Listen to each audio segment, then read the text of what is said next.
Hello. Hi. All right, let me get all set up here for today's live stream, which I have been so excited about. So today we're talking about two different things. One of them is how to know if you are with the wrong person, potentially, in your relationship. I recorded a podcast on that topic. I guess it was not this past week, the week before, how to know if you're married to the wrong person, and got so many amazing questions coming in from people who have been grappling with this issue, possibly you. And then, unfortunately, I was traveling this past week. I still am, actually. So hopefully the internet connects with us today, and I really wanted to answer your questions that you submitted in advance, but also hoping that we could work some opportunities to discuss some of the ideas I mentioned in this last week's podcast, which is the weird things you might not think about or know, but that will make a relationship feel better and happier and stronger. And I'd like to speak to both of these things today because they're really kind of dovetailed. In my experience, many times when people are feeling quite ambivalent about their relationships, or like, I don't know if this is going to work, even to the point where they're worried where they're with the wrong person. There are situations where it really isn't the right relationship, and we can absolutely talk about that as I answer your questions. But many times in my experience, the reason why people will often feel very hopeless about a relationship or have a lot of ambivalence about it is because they are not having a good time in the relationship. There are issues, it feels hard, it feels like things aren't working. There are problems to solve, maybe communication is feeling really difficult. And the reason why people will feel hopeless about their relationships in these moments is because they legitimately do not know how to make it better. So they have unsustainable feeling relationship problems and lack of clarity around how to improve things, so that they feel very hopeless about the relationship's future, understandably so. And so in my experience, when we can do some good work on relationships, and in my role as a marriage counselor, if I can give couples some things that will help their relationship actually make positive changes, feel better, improve communication, solve problems, they're like, oh, you know what? I think I might like you after all. Because all relationships are a mixed bag, right? And there are reasons why people get together in the first place. So solving problems in a relationship can often renew the hope for a bright future. So that is all I'm going to say about the topics that I covered in the podcasts recently, because even though I usually do like a little presentation for you guys at the beginning of my live streams just to share the info and recap things, today I really want to talk up to you, and I want to answer your questions. And thank you so much to everybody who submitted questions last week. And again, I am so sorry that I wasn't able to make things work last week with my travel. So anyway, today we are talking about how to know if you're with the right person, if a relationship can improve, or maybe if it's time to call it quits. If you have questions, if this is going on in your life right now and you'd like my input or perspective, some things that can help you get clarity on, this question for you, I would love to hear what's going on with you. So please drop your questions into the comments, or if you would rather communicate with me anonymously on, a sensitive topic, understandably, I have set up a form. It's like a little chatbot thing where you can submit your question to me. The URL to do that, go to my website, growingself.com/dear-Lisa. I will get that right here, right now, in real time, and I will answer your question, but I will not mention your name, and will protect your identity in that way. So, okay. So anyway, I have so many questions that came in last week, and if it's okay with you, I just want to start with those because these were amazing. And if you have been waiting for, a week for me to answer these, I do sincerely apologize. But let's just take these from the top. Everybody get in line, and we'll do this. So, Did I marry the wrong person? I had a question come in from someone, we'll call them D. We'll use first initials. D asked, what are your thoughts on a relationship that is suffering and that needs to call it quits? And once they do, they work on the following things separately. Ironically, the things that I talked about in this past week's podcast about how to make your relationship better, including things like giving each other space and not trying to, have a super enmeshed relationship. Also embracing healthy anxiety. Nice, good one. And focusing on yourself, meaning you're doing your own personal growth work.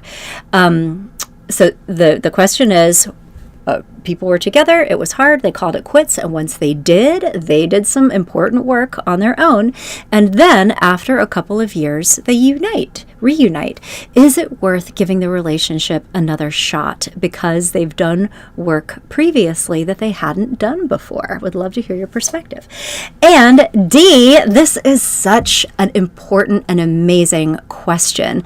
I actually had the opportunity to speak with a journalist working on a piece on exactly this topic for the New York Times not too long ago, and we did a deep dive. So there's more information in that article if you want to look it up. I can't remember exactly what it was called, but if you look up New York Times, should you get back together again, you could check that out. And to answer your question, yeah, I think that relationships can be amazing the second time around if people do some serious personal growth work in the interim. For real. As I mentioned, all relationships typically have many strengths and they also have things that are hard. And the reason why relationships will end is that there comes this tipping point where it feels like the strengths of a relationship don't outweigh the things that are hard. That's kind of why people end. And when people are able to do some very serious personal growth work on themselves and acknowledge the things that they were each doing in the relationship that made it feel difficult the first time around and are committed to making that better and have more clarity, like knowing what to do to make it better, and a relationship absolutely can and will be everything that you wanted it to be, And what I kind of am reading between the lines here in your question is that it sounds like you respect the fact that you've both done a lot of work on yourselves and that you did get back together again and that maybe it's actually feeling okay, but that there's a part of you that's worried, like is sort of stuck on the idea, well, we tried it once before and it didn't work, and perhaps, and this is I have no way of knowing this. This is pure speculation right now, but it also could have been that there were some really regrettable things that happened between the two of you the first time around that maybe were even a little bit traumatizing in the emotional sense. They were traumatizing, and that there's a part of you that is afraid that those problems are going to come back up again. And I think that that's valid. And if you've had a bad experience previously, I think it's normal and also wise to be worried that the same thing could happen again. But what a beautiful opportunity, especially if both of you have done some work and can tolerate having courageous conversations with each other, to be able to say, what would we do if XYZ happened again? Or how confident are both of us feeling that it wouldn't happen again? Or how would we know that things were starting to shift and that we needed to be responsive and do some things differently in order to maintain the health of our relationship, almost to have a safety plan or an action plan. That is the kind of stuff that I do in relationship coaching all the time. So especially with couples that I didn't even introduce myself. I'm Dr. Lisa Marie Bobby. I'm a couples counselor, a relationship coach. I'm a psychologist. I'm the host of the Love, Happiness, and Success podcast. So just figured I'd mention. But in that role as a relationship coach, what I frequently do, working with couples, sometimes for a period of weeks or months or even longer, and they do a lot of really good work. And they get to a point in the work where they're like, we're good. Things are better. We accomplished what we set to in our work with you. And before we end our sessions, I will always make sure that we have at least one conversation around where were you, where are you now, and how are you going to maintain these gains? Because, entropy, like things will always sort of go back to their easiest form if you're not putting energy into maintaining their health. And that's true for everything, but especially with relationships. So I think it's super smart of you to be having conversations with your partner about that. But otherwise, congratulations. I'm so happy for you. It sounds like you've done so much work. And I hope that this is now everything you want and need it to be. So thank you for your question. Okay, and thank you guys so much. I see some new questions coming in the comments, which is amazing, and I am absolutely going to answer these. I'm going to take some time, though, to answer some of the questions that came in originally last week for people who submitted their questions for last week's live stream that we weren't able to do. But again, if you're just joining us, this is, did I marry the wrong person, or am I with the wrong person? Out of recognition that many people can feel ambivalent about their relationships sometimes, especially if things have been feeling hard, and especially if they can't see a path forward to improving a relationship. There are situations where people are really fundamentally incompatible, and it isn't a great idea to try to pursue things with this particular person. But many times relationships can get better, and when they do, it's a go. So, all right. So to follow up some more questions, I have Miss K asked a question last week that I thought was equally insightful. How do you build back up respect for one another? So to read between the lines, that there is a relationship happening, and that perhaps Miss K is feeling badly about it because some respect has been lost, which as a therapist, as a marriage counselor, what comes up for me when I hear this question, I guess, is a curiosity about what are we talking about here? Like you say that respect was lost.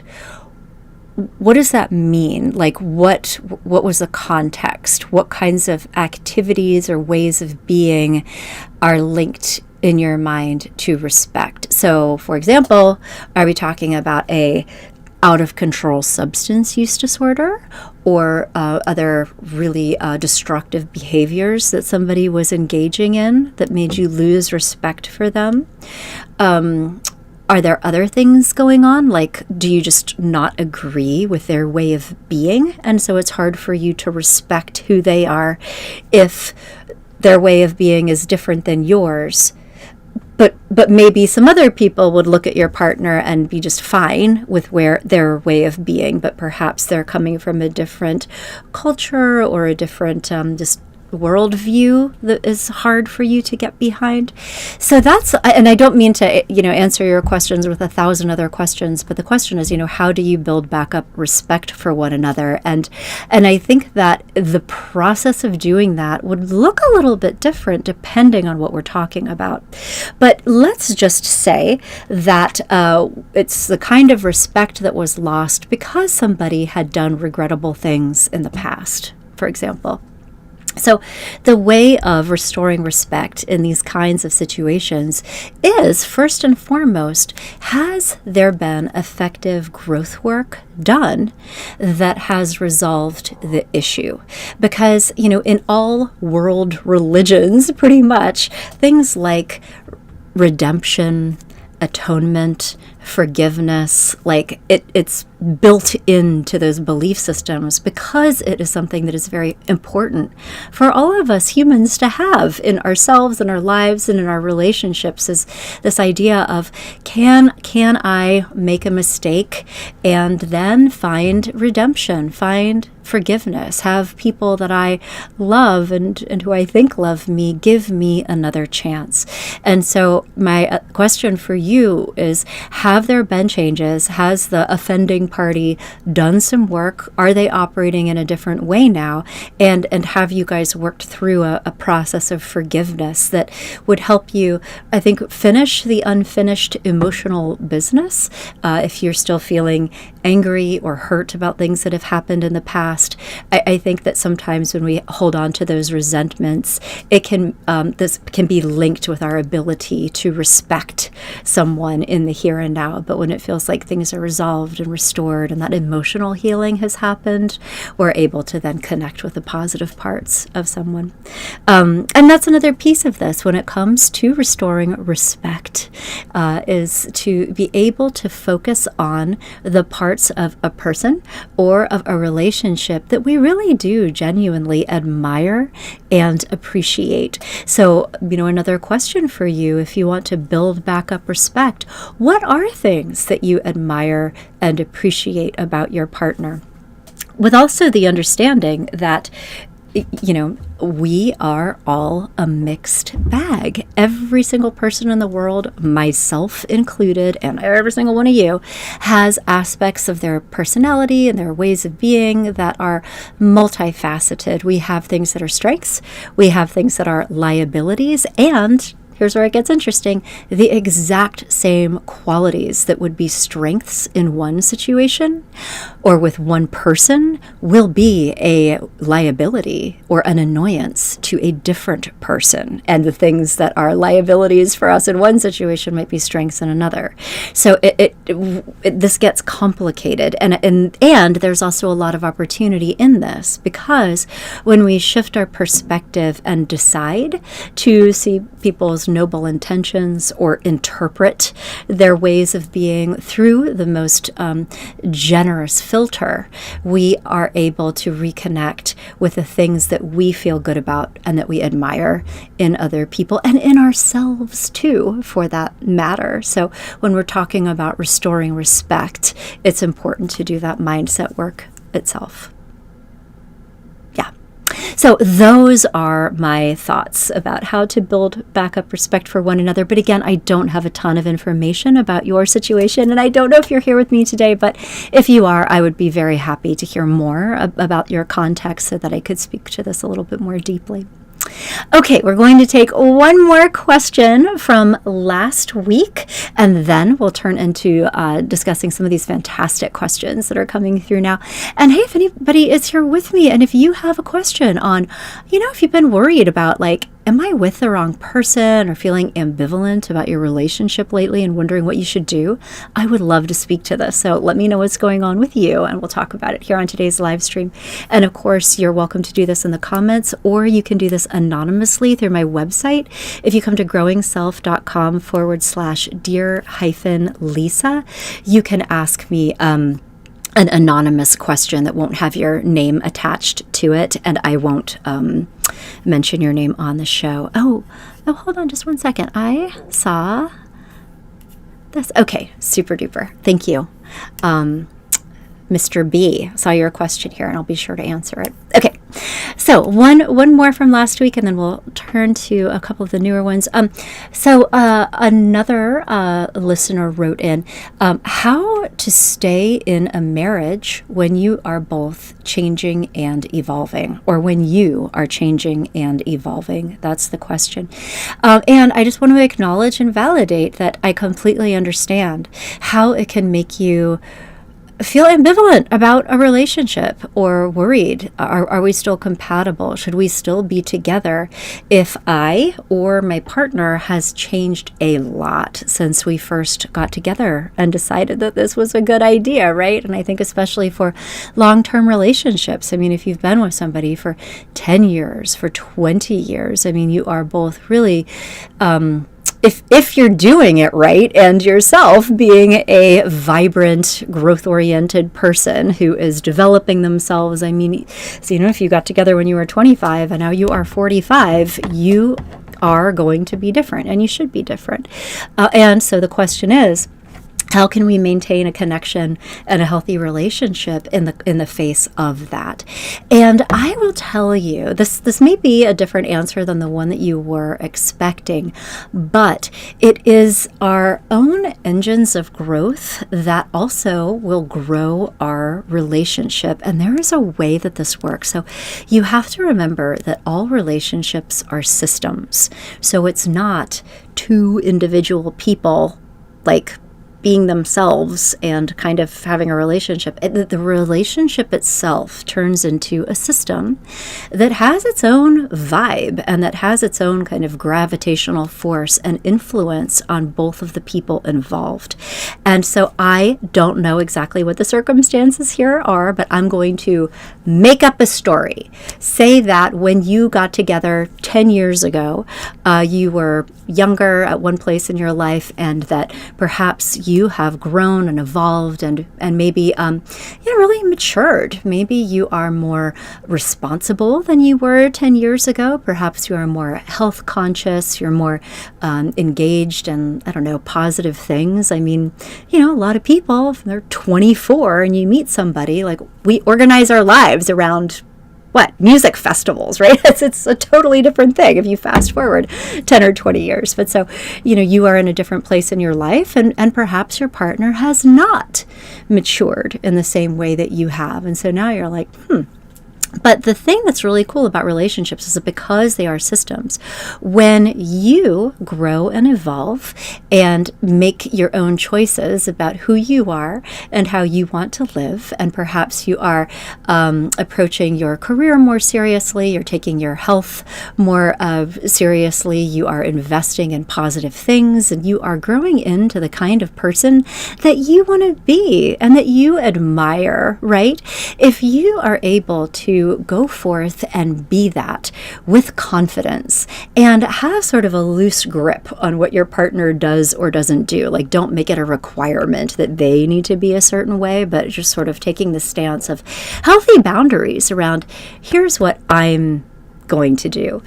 There is something that happens with that puts a natural kind of pressure on a relationship that can actually be very, very inspiring for a partner to be with somebody like that. So if you're focused on yourself and you're practicing boundaries and individuation and doing things that make you happy in a really authentic way, it actually creates this natural sort of anxiety in the other person. It's like, they really have their act together, and I kind of want to have my act together, and I probably need to have my act together because that is the kind of person who is going to be with somebody that has it together, and I want to be with them. So it turns into this intrinsic motivation in a partner to be showing up differently, handling things differently, and it creates this engine of motivation inside of them without the first person needing to do anything to make them be different. It's pretty cool. I've seen it happen a lot of times, and it's also not my opinion. I mean, many family and marriage and family therapy researchers have observed this, is that when growth happens in couples and systems, one person goes first and they evolve and they change, and in doing so, the whole system changes. And frequently the other person will then kind of follow along in their own way. But the thing that's really cool is that, and I think I need to speak to this before we move on, is that in every long-term relationship, people grow and change and evolve. You have to do this. Everybody does. And so the work of being in a healthy long-term relationship is to get to know this new person over and over and over again, which creates a lot of vibrance and fun and interest in a relationship, especially if you're both committed to doing your own growth work and that individuation. And so what you see in long-term relationships is like there can be a period of closeness and connection in the beginning, and then people start changing and evolving. And so then couples begin feeling more distant from each other, and maybe one person does, my background is doing strange things to my head. One person starts changing and evolving, and then kind of the other person has to get caught up. And then there's this, oh wait, who are you now? This coming back together again. And so in a long-term relationship, it kind of looks like this, over a period of 20 years or so. It's like as people are changing, they are becoming different. And then they're saying, oh, who are you? I'm going to get to know you all over again. And because we are literally different people, what does our relationship need to look like now? What are the new strengths of our relationship? What are the new things in our relationship that we need to manage differently? And so relationships are not static. They do not just stop. They are evolving and they are growing. And that's why we all need to be paying attention to who am I now? Who is my partner now? And really like having that be part of the experience as opposed to like being upset that it's happening. It's not a problem. It's just what happens. Like there is no human that just like figures out exactly who they are when they're 24 and then never changes after that. Okay. I hope that answers your question and provides you with some direction here around the changing and evolving thing that you brought up.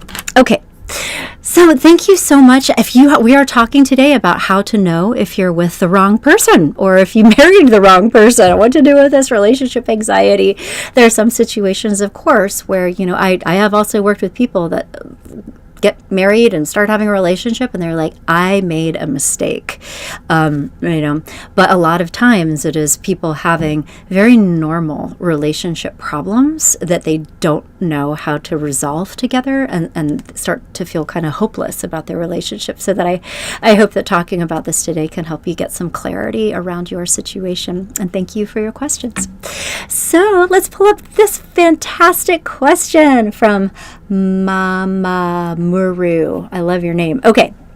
So what happens if one partner agrees to their own therapy, but the other one won't? And the one who won't will do marriage counseling. Can marriage counseling work if one partner won't do his own work? This is a really good question. And yes, actually. So marriage counseling or relationship coaching requires that both people are growing and evolving in order to be able to do the work required to have a better relationship.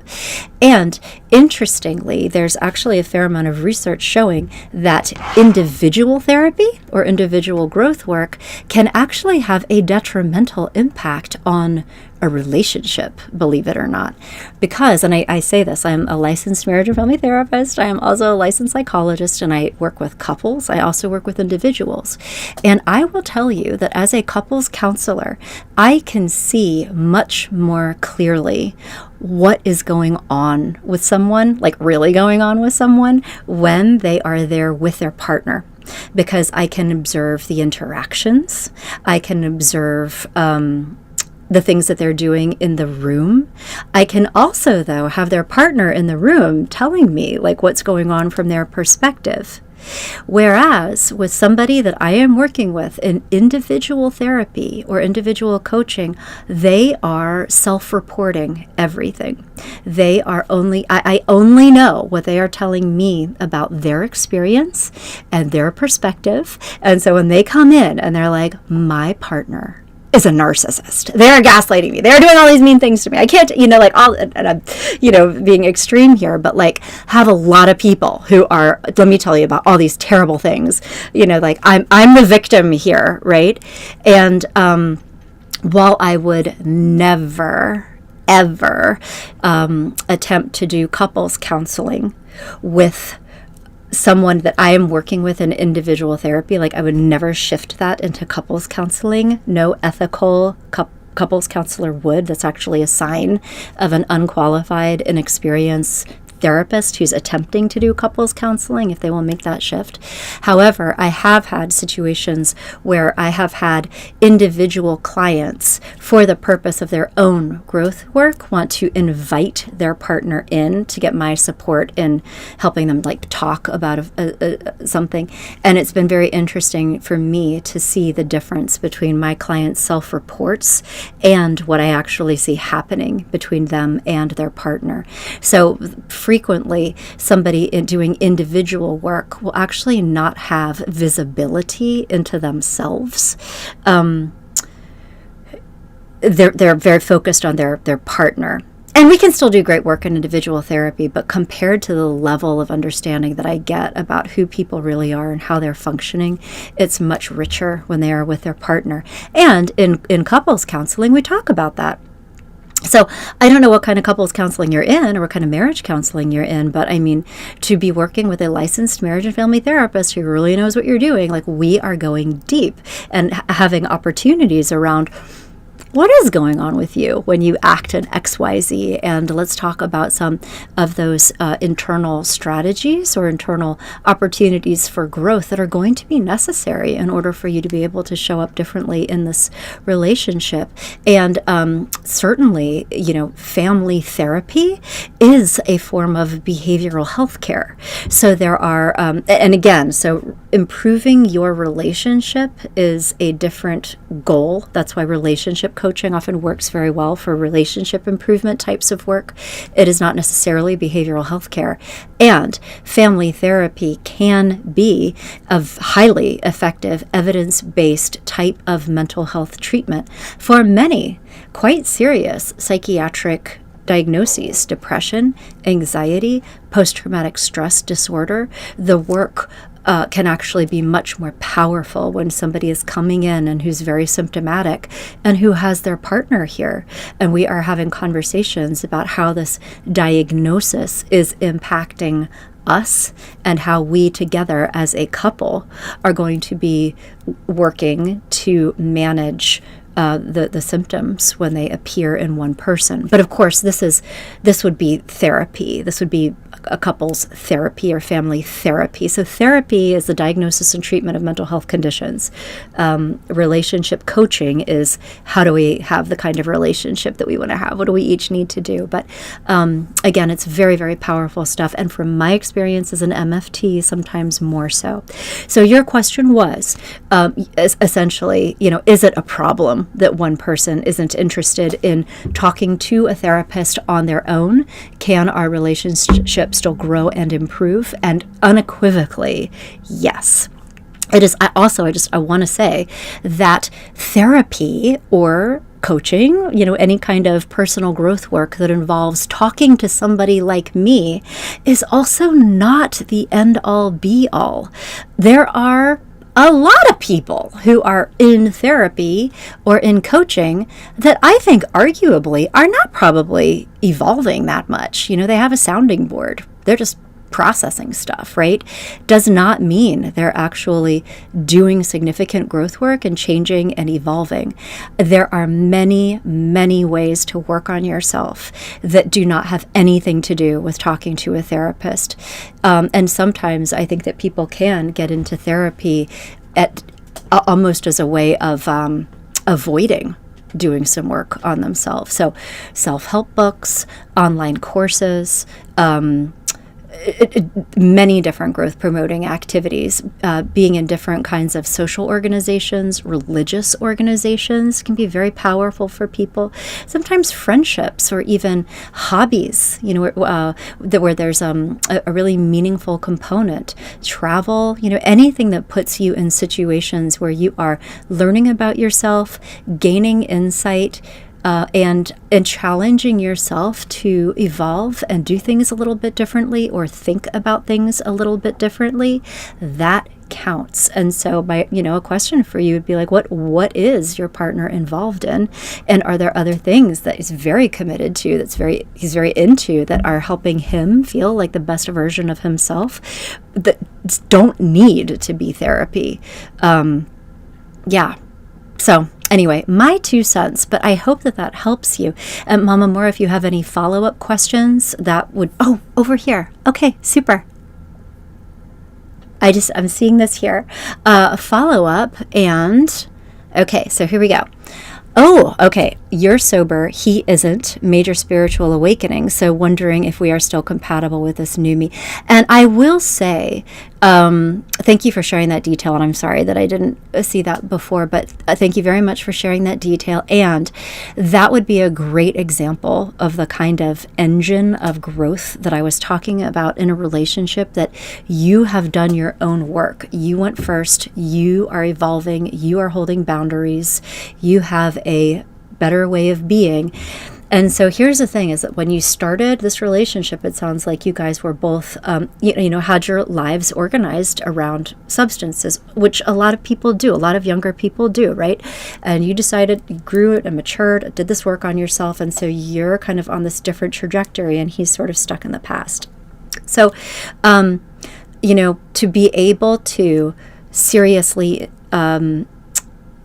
be comfortable with that and get committed to independently living your own life and showing him perhaps a better way of being by example, I would think having very strong boundaries like, no, I don't want to do that with you. That is not going to be fun for me. If we go there, you're going to get drunk and I don't like hanging out with you when you do that. So I'm not going there with you. I mean, like whatever you need to do to set very clear and firm boundaries. And then, see what happens. At the end of the day, though, none of us can make other people do their own work. The most powerful thing that you can do is be happy and have a fantastic life and be healthy. And you will need to decide how long you want to do that. I have worked, and this is a great thing to talk about in individual therapy, and you are probably having these conversations with your therapist around how long you want to give this. And I do also think that it's valid that if your relationship began under a set of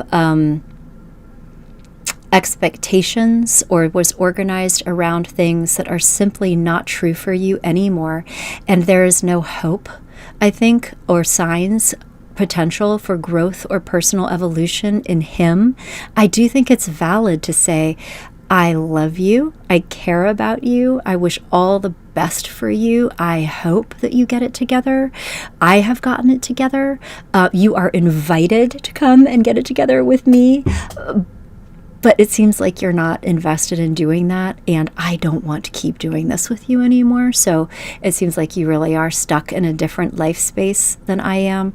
So I'm probably going to go ahead and find somebody that would be a better partner for me now at this point in my personal evolution. But you absolutely do not have to do that. There is no right or wrong answer here. It is entirely up to you. And I mean, I believe in the power of people to grow and evolve and change. And I also know that everybody has a different timeline for growth, a different growth process. But I am always a believer that evolution is possible. But I do want to say that I feel for the bind that you're in, to love somebody and be committed for them and want more for them, but that it's frustrating when they haven't yet connected with that in themselves, or, perhaps there's ambivalence there and they're trying, but they can't. Like, that's really hard to do. And I will also say one other thing, and I'm sure that you know this, is that some people will avoid getting involved in individual personal growth work in order to protect things that they are attached to, such as substance use disorders. So I totally get that. But again, therapy is not the end-all be-all. There are people who do a lot of growth work and healing in other systems that are not one-on-one relationships with a therapist. So just be open to that possibility as well. Great question. Okay. Thank you all so much for these questions. If you're just joining me, today we are talking about how to tell if you're with the wrong person or not. Are you in a situation where a relationship is feeling frustrated and you don't know how to make it better, and that's why you're feeling ambivalent about it? Or, are you in a situation where things have maybe run their course, or you got together under one set of circumstances that are no longer true, and that, there might not be hope for change possible? And before we move on to the next question, I will just add, that is really the punchline to all of this. All relationships have issues. All people grow and change and evolve. Everybody in a couple grows and changes and evolves at different rates. One person goes first and then the other person, and sometimes people can be in sync and get out of sync. Additionally, every relationship has not just issues that can be resolved, but a significant amount of unsolvable problems. If you look at the research of doctors John and Julie Gottman from the Gottman Institute, I think they've identified that something 60 to 70% of all of the problems in a relationship are not solvable problems. They are not things that will ever be addressed or made better. And so the goal of every relationship is not to solve all the problems. It is not to be perfectly in alignment about everything or find somebody who's exactly like you are. I mean, those are not realistic expectations.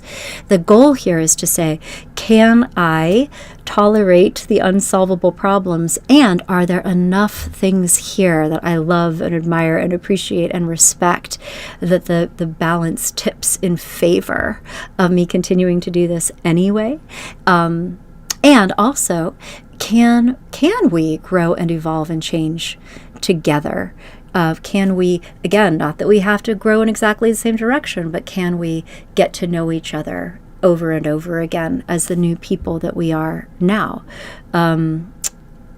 How can we each evolve? So anyway, okay, so let's turn to some more questions. Another fantastic one that came in last week that I'm so excited to answer. So this one was from Miss E, and thank you. I understand that you were actually on the call, Miss E, last week when I was not able to get the internet to work. I'm so sorry, but I loved your question. And so this one, I love it. What tips do you have when the problem is that me and my partner have different long-term goals? Specifically, I want a farm and to rescue animals, and he does not want the responsibility of that. Is this difference a compatibility issue that could be overcome without me giving up my dreams? And so this is such a great question, and I'm so glad that you asked it, because I think it gives us the opportunity to talk about compatibility. So as I mentioned on the podcast related to, are you married with the wrong person? I personally am not a huge believer in this idea of compatibility, meaning that there needs to be a lot of sameness in a relationship in order for it to be successful. In fact, the strongest, healthiest, most vibrant, arguably most interesting relationships can occur between two people who can be quite different, but who love each other and who are generous with each other, and who, and I'm talking about like love in the deepest sense of the word around, your needs and rights and feelings are just as important to me as my own, and that my role as your partner is to help you be happy and self-actualized and fulfilled. And when two people are both doing that with each other, and also taking influence from each other and allowing themselves to be,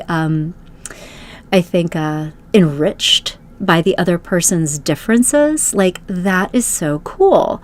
Versus the other side of this is like when there's a lot of individuation and a lot of opportunity for people to explore their own independent interests. It turns into so many beautiful things. But on the opposite side of this, and what frequently will bring people into couples counseling, although I don't think that they understand that this is what the problem is until we start talking about it, is that there can be these unhelpful ideas about compatibility, meaning that we need to want to do the same things, we need to like the same things, we need to be equally committed to having the same kinds of life experiences, we need to be doing things together, and feeling upset when the other person is like, no, I'm not into that. It feels like a personal thing, or like, well, how can we have a relationship if I want this and you want that, right?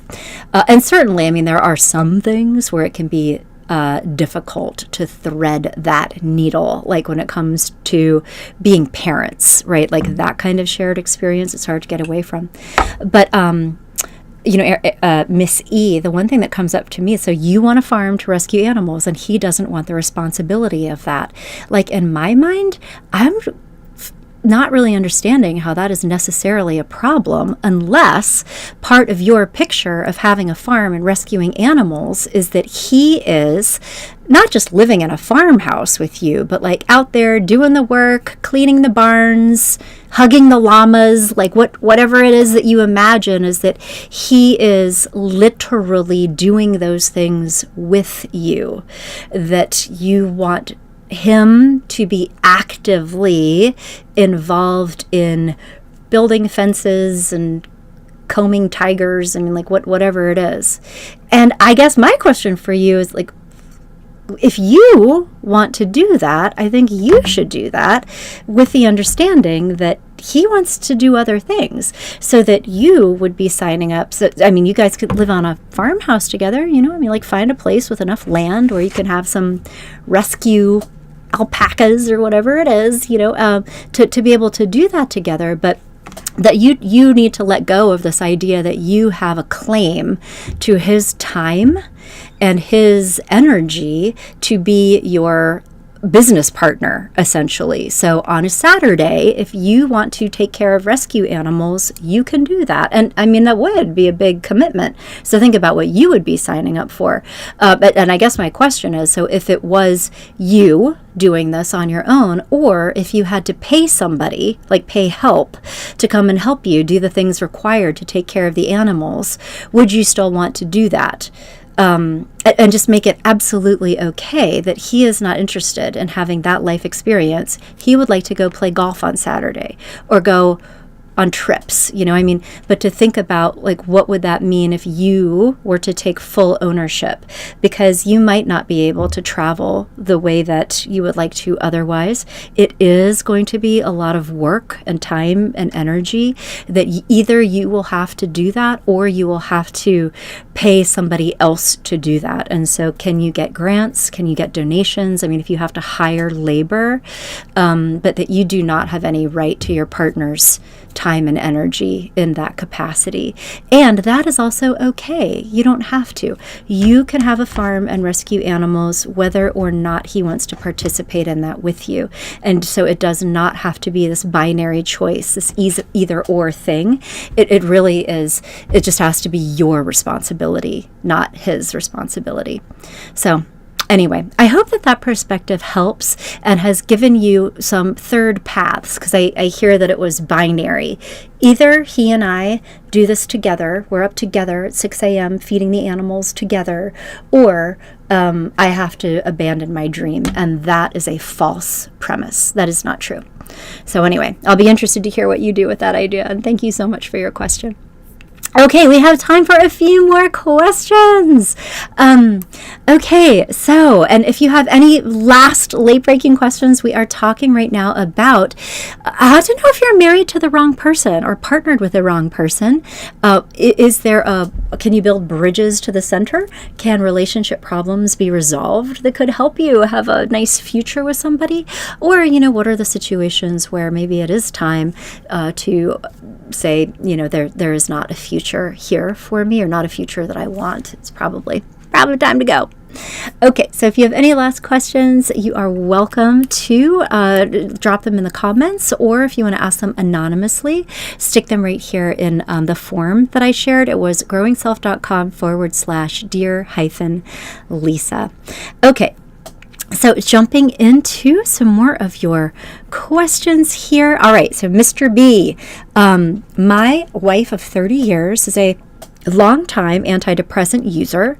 She has had every variety since Prozac. And you write, I recently became aware of the diagnosis, depression with anger. Her anger outbursts seem more frequent lately, and I asked her to talk to her practitioner about it, and she just got mad. Okay. And I understand, like this, to be living with somebody who has significant mental health symptoms that are not well managed is very difficult. And it is the kind of thing that really is her responsibility to be doing something with and managing effectively. I think that there's a certain kind of helplessness when you're partnered with somebody who has significant mental health issues going on and who isn't really taking responsibility for them, and that it's impacting you. And so and just for you to know, so I mean, mood disorders, so things like depression, there is always an anxiety component to depression. People who have depression are always anxious. People with anxiety aren't always depressed, but depression is a multifaceted experience. It has a lot of different things, but certainly things like anxiety, irritability, emotional activation, or, a lot like agitation and the kind of negative rumination that can lead to anger or seeing things through a negative filter that makes people feel angry can very much be a part of that depressive experience. So I just want to acknowledge that. And so it sounds like you tried to talk with her, like talk to your doctor about that, and that she got defensive with you. So I guess, one thing, going back to when Mama Murrow was talking about, like, how do I get somebody else to do their work? My question for you is, have you actually used this as an opportunity to go to something like marriage counseling, couples therapy, that would actually be more like a clinical mental health focus?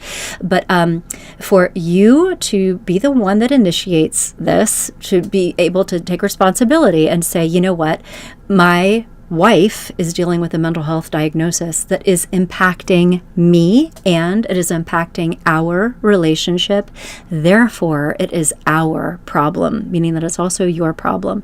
And so to make an appointment with a very good LMFT and come in and say, in a facilitated setting where you will have support in helping your wife hear this, for you to say, I am not having a good time. I feel that I am being negatively impacted by your depression, by your anger, and I really want us to work on this together so that this feels better.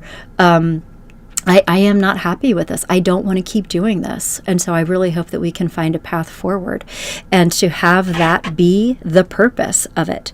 In those sessions, Mr. B, you may learn some things about yourself too that you didn't know before that could potentially be very helpful for you in understanding, how your wife experiences you and the things that you do or don't do that help her feel better or worse when it comes to the mental health things, but to have really constructive conversations that can help you feel heard and validated and able to be set boundaries. Like, I think it's okay to say, I don't want to keep doing this. This is not acceptable for me. I really hope that we can find a better way of being together. I love you, and I imagine that there's great things, but this I'm not going to keep doing for the rest of my life. Totally okay to say that. But then to be able to figure out like what that path forward means. You mentioned that she has been on a variety of medications, and it could be that there was one that was more successful for her at some point. There is absolutely nothing wrong with being on antidepressant medication long term for many people, especially with a organically based vulnerabilities to mental health conditions. It is part of it. It is also true that to be in evidence-based forms of therapy in conjunction with psychotropic medications is frequently the best part of it, because in addition to having medication manage some of the physiological symptoms, there are often thinking styles and behaviors that contribute really significantly to a variety of disorders, particularly things like depression. And so But going in and talking to a good marriage and family therapist, like that could also be part of that work, particularly if it is how are we as a couple managing the impacts of this disease. So the disease may live in your wife, but it is your collective problem together. So yes, let's go on a walk after dinner, or when things start to feel frustrating, here is how we manage this as a couple so that it feels better for everybody. There's a lot that can be done here, and I wish you the best of luck. But anyway, I hope that perspective helps you be able to set boundaries and also find a middle path forward, because I bet there is one. Okay, so there's a couple more questions here that I want to answer. Okay, so let's just do one more really quick, and then we have another so many questions. I won't be able to get to them all, but these are fantastic, and so ones that I don't answer today, I bet we can get to next time. All right, so lastly, Miss S asked, my boyfriend leads with emotional thinking. Excuse me. My boyfriend leads with emotional thinking, whereas I lead with logical thinking. This creates a lot of challenges in our decision-making process and approaches to tasks. Much of the first half of our relationship has been getting us closer in values, with my boyfriend having to make big, sustained changes in terms of his lifestyle / alcohol use, trust, financial / spending habits.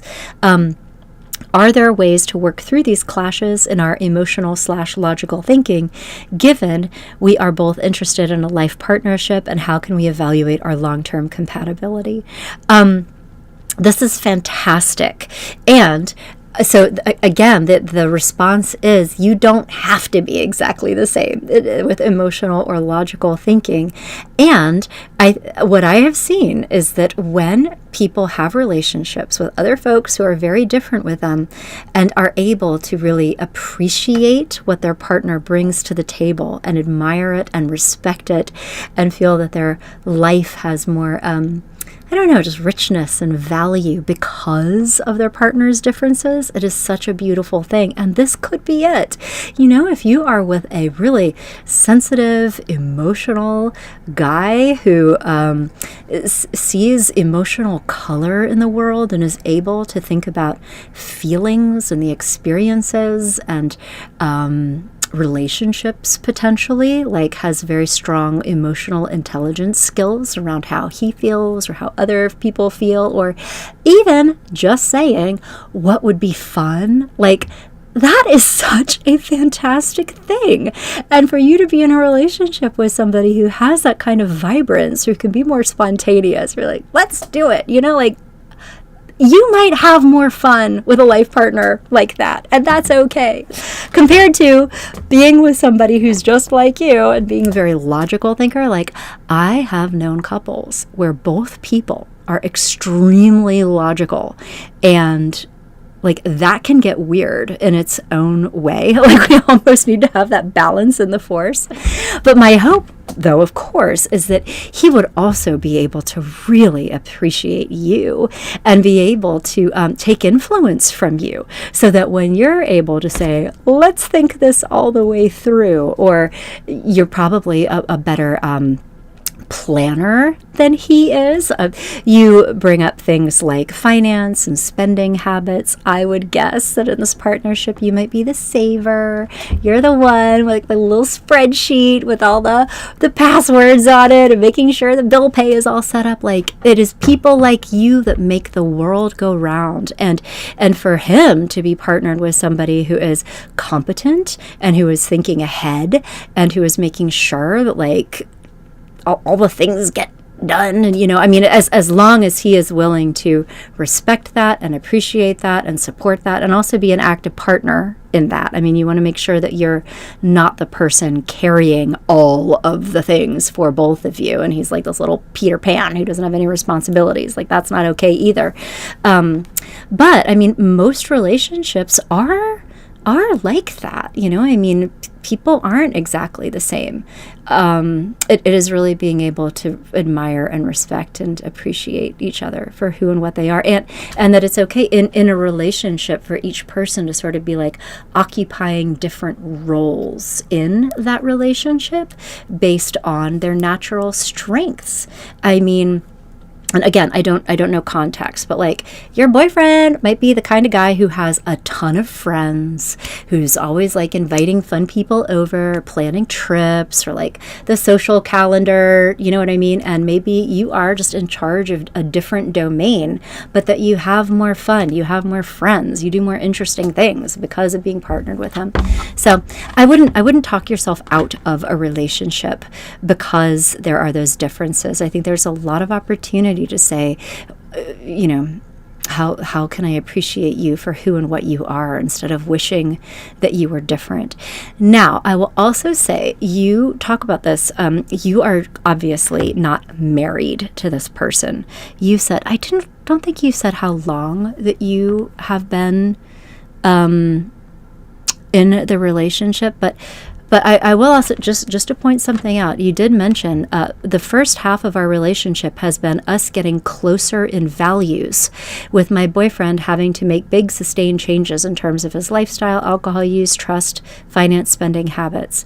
So just to say this, what I think I am hearing is that you, and maybe he too, have decided that your way of being is better than his way of being, that you are right and he is wrong, and that he needs to be more like you, which could be true. And particularly, again, I don't know how old you are. I will say that female identifying people tend to mature more quickly. So like a 25-year-old young woman is typically much more mature in the way that they live and operate than a 25-year-old male identifying person. So that is a thing.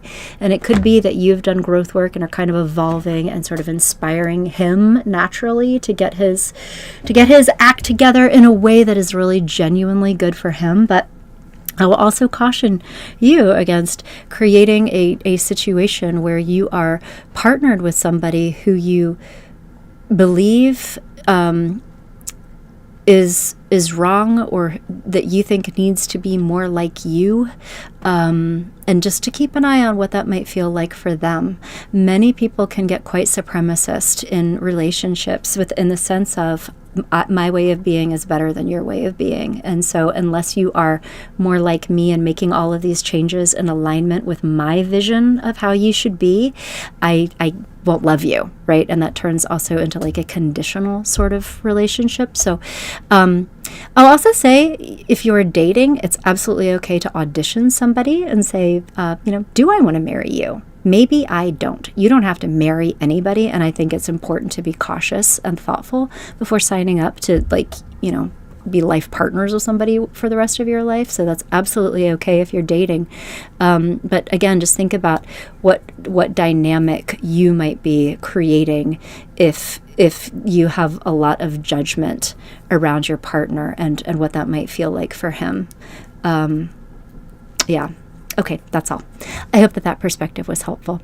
Thank you guys all so much for joining me for today's live stream. I'm so glad that we got to talk about this topic around, whether you might be with the wrong person and things to consider. And thank you. There will be no live stream next week. We're going to take a little week off, but I will be back in 2 weeks and we will visit again then. All right. Thank you and take care.